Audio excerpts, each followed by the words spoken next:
Hello, friends, and welcome back to Stories About Entitled People. We begin our video with a story in which we tell you about a fully grown woman in a 3-ton truck who acted like a kindergartner behind the wheel and ended up getting her dose of karma. But before we begin, don't forget to subscribe to our channel if you're new here and turn on notifications so you don't miss a new video every single day. Here we go. You'll wait your turn and then some. I went to an outdoor event with my girlfriend last weekend. They had people parking on the grass near the event grounds, and there was only one way to get back out onto the main road once it was done. Since cars were arranged in rows with varying distances back to the main road, people formed lines with their cars when the event was done to get out. You've probably seen this before. It's your basic zipper merge. One person goes from one line, the next car goes from the other line. Basic stuff. It got a little bit complicated because there were several lines, however, and at varying lengths. There were a lot of car tributaries, but they all fed into a one-car river, essentially. So there's a woman driving a black truck behind me as we're exiting. She's obviously not very happy about having to wait to get out, constantly jutting forward, riding my bumper, etc. At one point, I let someone from one of the tributaries into the main river. Well, she is very unhappy about that. She honks for a good second, signaling her displeasure at basic human decency. I don't think too much of that truck other than that the woman driving it is an a-hole. But then, oh boy. Without warning, the truck starts pulling off on the side of us. I can see what she's trying to do, and I'm just in disbelief. She actually intends to go around us in order to get further up the line. It's like a kindergartner cutting in line, except it's a fully grown woman in a 3-ton truck. I should mention there are also people streaming through the line of cars, getting back to their cars themselves. It makes everyone go even slower. Truck lady slowly inches forward, ignoring the incredulous looks that passerbys are giving her, and then she gets far enough forward that she's side by side with our car and realizes she can't actually go any further forward because there's no space for her humongous tank of a vehicle between us and the car in front. I'm just staring out the window at her this entire time, and she's ignoring us.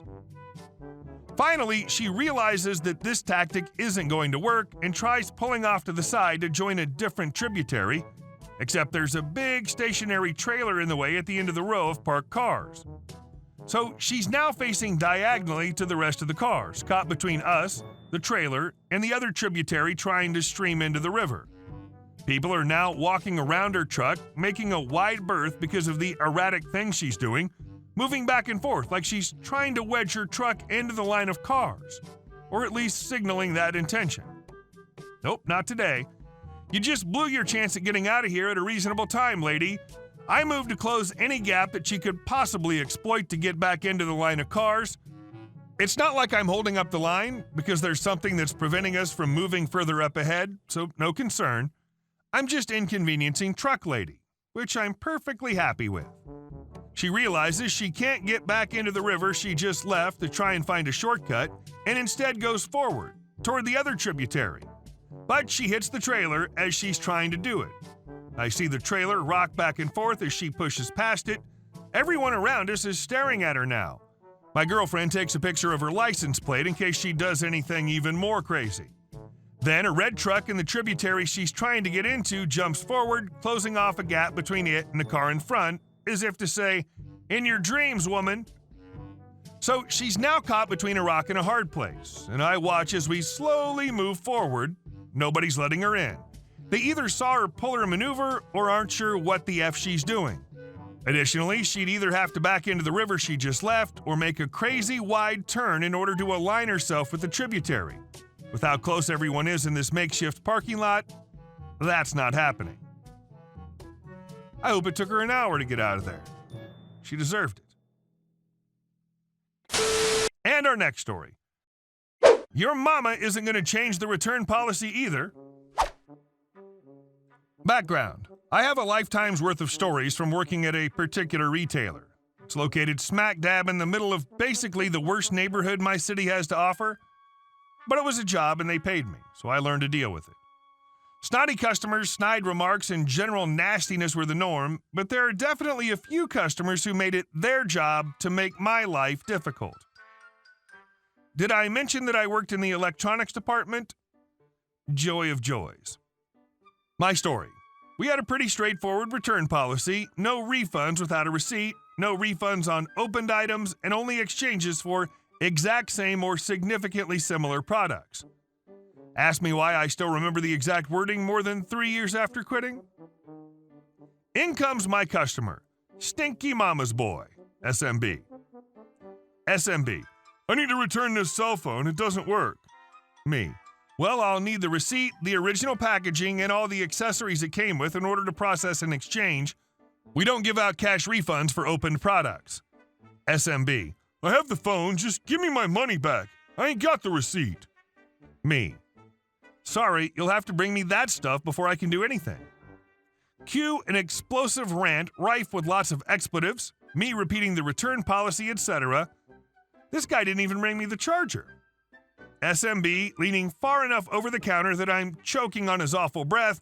Just give me my money. Me picks up phone, security to electronics. At this point, the absolutely putrid-smelling rage monster that had been verbally assaulting me with profanities stalks off before security or my manager can get back to me. I explained what happened and how everything went down. A customer who got caught behind that miserable man was even backing up my story. That woman's still my favorite customer ever, just for this comment. Manager, well, what did he look like? Best customer ever. He was wearing a jean jacket and smelled like cat pee. Lady, I couldn't have said it better myself. I had a good, honest laugh, and it seriously made me feel better. I was so shaken up by this guy, my boss let me take my break right then and there. But this was not the end of the story. Barely 10 minutes into my lunch, I get called back onto the floor. My manager needed to ask me a question. And there stood SMB with his mother. That's right, folks. This bastion of all that is stereotypical human trash brought his mama, scooter and all, back to yell at me. I could hardly believe my eyes. I thought I'd just walked onto the set of some terrible 80s-esque trailer park film.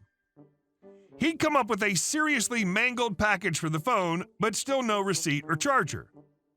Manager, sorry about this, OP, but I really don't know what all pieces he needs to process this exchange.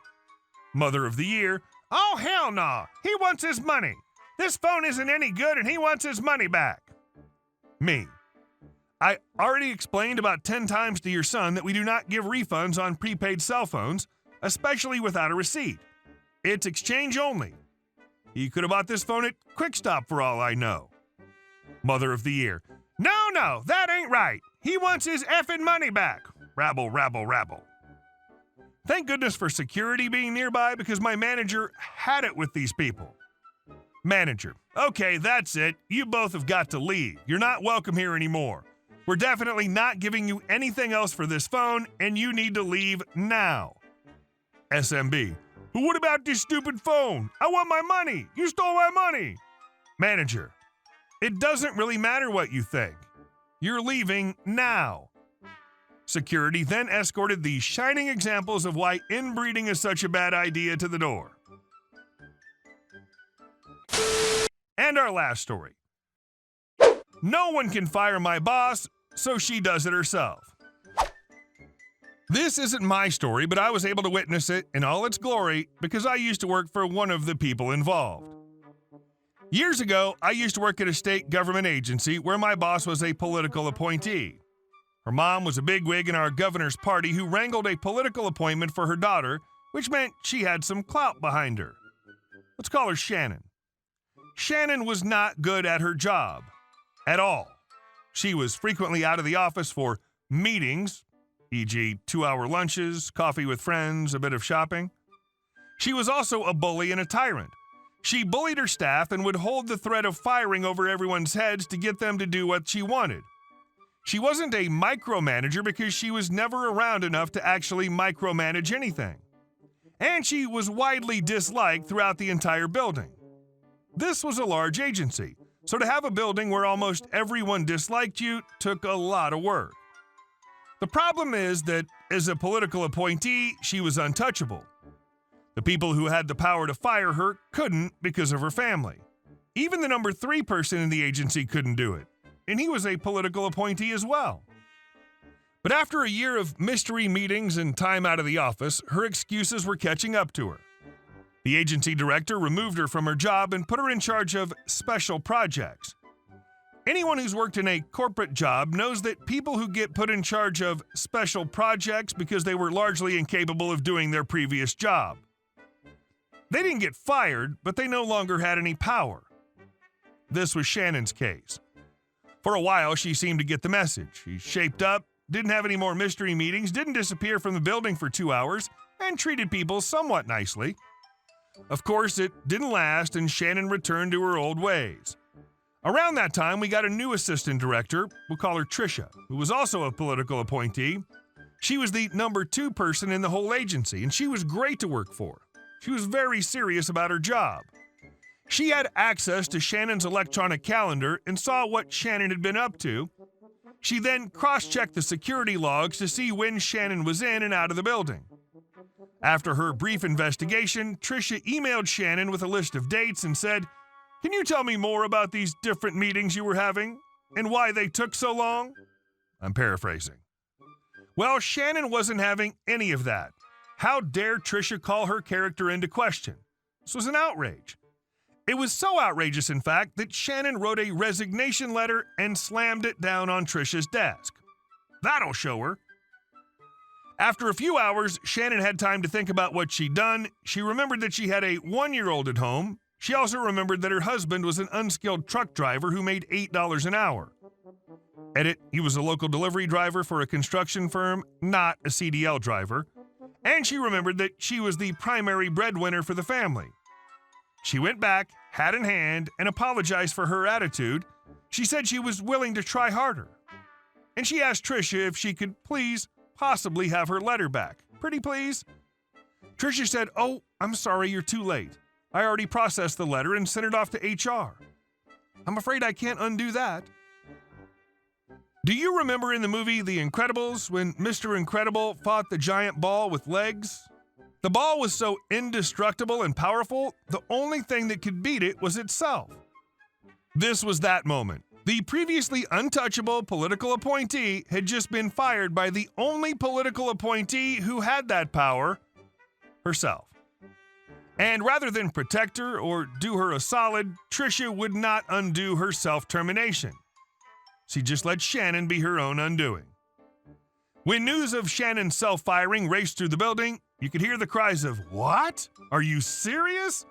followed by howls of laughter as each new person heard the story. Shannon was out, and everyone who had to deal with her was much happier than they had ever been in that job.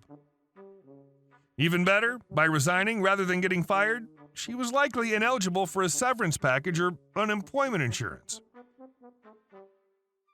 Hey guys, thank you all for watching the video. See you in the next one.